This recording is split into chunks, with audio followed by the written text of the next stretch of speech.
Hulk, তোমাকে চাকরি থেকে বরখাস্ত করা হলো। আজ থেকে তুমি এই অফিসে আসতে পারবে না।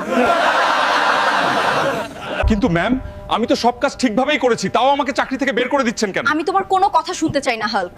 তোমাকে আমাদের আর প্রয়োজন নেই, তুমি এখন চলে যাও। হায় রে ভাগ্য, কোম্পানির জন্য এত গাধার মতো কাজ করি, তাও ম্যাম আমাকে ষড়যন্ত্র করে বের করে দিল। আজকে যারা আমার উপর অন্যায় করেছে তাদের আমি রাস্তায় এনেই ছাড়বো। তুই এসেছিস বাবা, তোকে এমন দেখাচ্ছে কেন? মা, এত কষ্ট করার পরও আমার চাকরিটা চলে গেছে। মা, এখন আমাদের কি হবে? কোম্পানির জন্য এত খাটলাম, তাও আমাকে বের করে দিল। সবকিছু ঠিক হয়ে যাবে বাবা, তুই এখন একটু ধৈর্য ধর।